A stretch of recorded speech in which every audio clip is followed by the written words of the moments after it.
Hey guys, welcome back to Horsetooth Cinema. Today I'm going to be reviewing George Miller's new film, 3,000 Years of Longing. This is actually George Miller's follow-up to Mad Max Fury Road, even though it has nothing to do with it.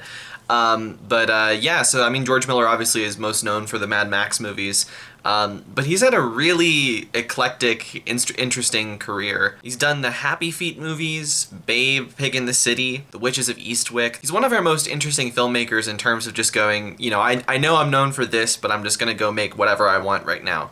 And I really have a lot of respect for that. But this movie is about a woman named Alethea, who is a narratologist, and on a trip to Istanbul, she ends up buying a glass bottle at a market that unleashes a djinn into her life that offers her 3 wishes. The trouble is, she can't think of anything that she would wish for, and as she struggles with this, Djinn shares his story of his 3,000-year imprisonment in the bottle. I had heard about this movie a few months ago, and I saw the trailer in a theater I normally go to, and it looked in, kind of George Miller style. It looked bad shit, and so I was really excited for it. But I had seen a lot of reviews when it actually came out that were sort of lukewarm, both by audiences and critics, and so that made me a little bit nervous, but I was still excited to go see it. And while I can understand people struggling with this movie a little bit, of course, I was completely blown away by it. I think that if you're gonna review or rate a movie, the reasoning for it should be as honest as possible. It should be as closely related to your gut reaction when you watch it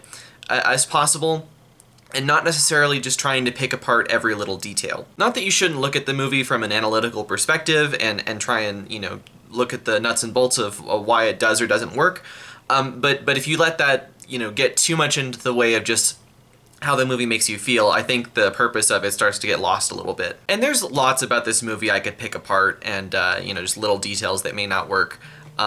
But I'd rather sit here for a few minutes and just tell you why I don't care at all to do that. The majority of this movie is made up of Idris Elba's character as the djinn, talking about how he, has been in prison in this bottle, and how he's been longing to be able to grant somebody's 3 wishes in order to be free. But each time in the story, something went wrong. Either, somebody died before they could make their last wish, or their wishes ended up sort of becoming a tragedy, and they ended up, making a final wish that wasn't something that was favorable for the djinn. It's a very moving story when you really think about how it affects this character, but the way it's told, I can definitely see putting audiences off, and I have been seeing a lot of people saying that they struggle with the structure of it. It basically plays out with the djinn sort of narrating his story. So, you see the events of the past taking place, but then you also hear a lot of his exposition, essentially, about what went on. And it is really a lot of exposition to take in.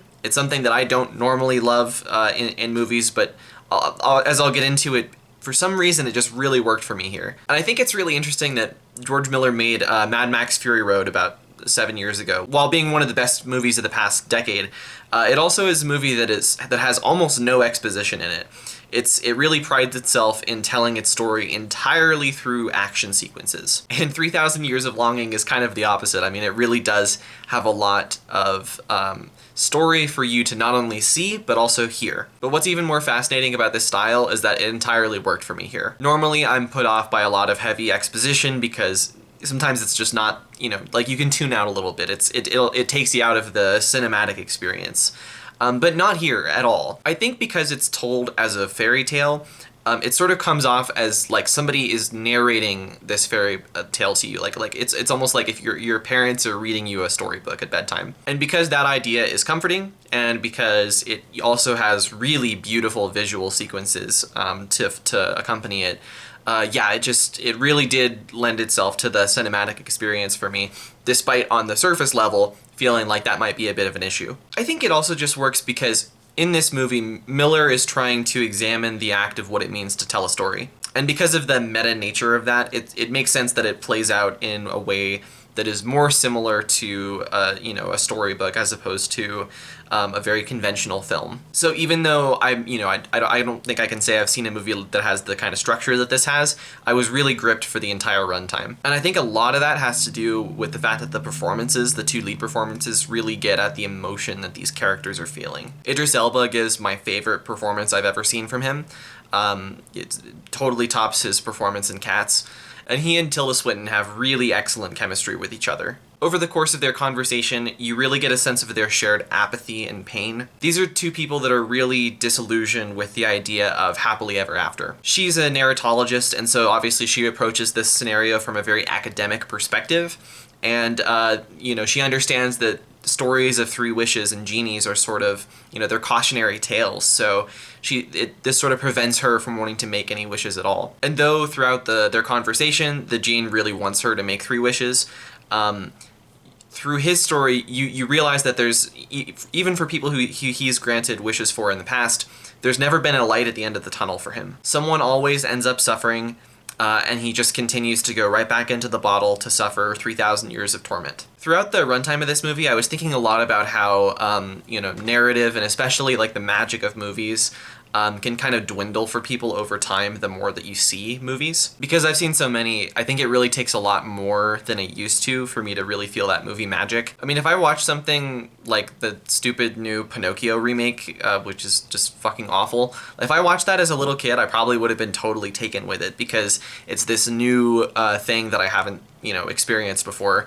But now that I sort of know the mechanics of it, and I just sort of see it as this soulless cash grab, which is what it is. And similarly, because these characters in the film have, experienced so much of what narrative is, it just doesn't have the same magic on them anymore because they see that it never really goes anywhere special for them. They realize that stories at their core are simply means to fill an empty void in our hearts that's created by our inability to achieve what our deepest desires are. So yeah, in that sense, it's a pretty nihilistic movie, hence why I really liked it. But I actually really like when nihilistic movies can still find a glimmer of hope in that nihilism. And this movie absolutely does. As the conversation goes on, these characters realize that they're never going to achieve emotional catharsis with this traditional, narrative structure. The story of the three wishes just won't do much for either of them. And they realize that they'll only really find emotional catharsis in each other by falling in love with each other. And I think it's just a really beautiful idea that